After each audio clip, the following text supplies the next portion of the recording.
જી સૌને નમસ્કાર।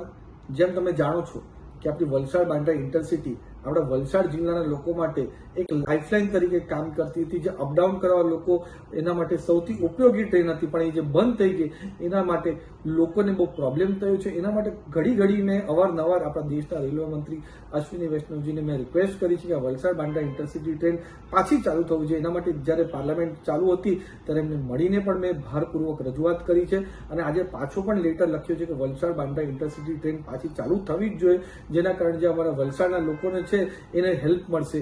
એની સાથે સાથે આપણું વલસાડ જિલ્લાનું વડું મથક આપણું વલસાડ રેલવે સ્ટેશન છે, એમાં પણ આપણી વંદે ભારત ટ્રેન અને શતાબ્દી ટ્રેનનો સ્ટોપેજ મળે એના માટે ભારપૂર્વક રજૂઆત મેં અશ્વિની વૈષ્ણવજીને કરી હતી પાર્લામેન્ટમાં દિલ્હીમાં। અને સાથે સાથે હમણાં આજે પાછો મેં લેટર લખ્યો છે ને જે આપણા દેશના રેલવે મંત્રાલયમાં જે સૌથી ઉચ્ચ અધિકારી છે જે આ ડિસિઝન લે છે કયા ટ્રેનને સ્ટોપેજ આપવું જોઈએ, કઈ ટ્રેન કાંથી ચાલુ કરવું જોઈએ, એ પ્રોગ્રામિંગ આખું જોઈએ છે, એમને પણ મેં વાત કરી છે અને ભારપૂર્વક રજૂઆત કરી છે કે અમારા વલસાડ સ્ટેશનને, જે અમારું વલસાડ જિલ્લાનું વડું મથક છે, ત્યાં વંદે ભારત અને શતાબ્દી ટ્રેનનું સ્ટોપેજ મળવું જ જોઈએ। એની સાથે વલસાડ બાંદ્રા ઇન્ટરસિટી પણ પાછું ચાલુ કરવા મેં ભારપૂર્વક રજૂઆત કરી છે।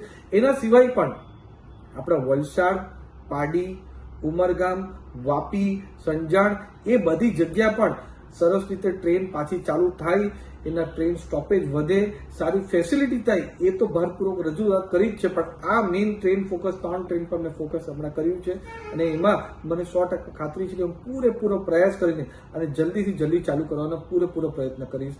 પણ આપણા વલસાડના લોકોનું જીવન સારી રીતે સરળ બને એના માટે હું પૂરી રીતે પ્રયાસ કરીશ। ધન્યવાદ।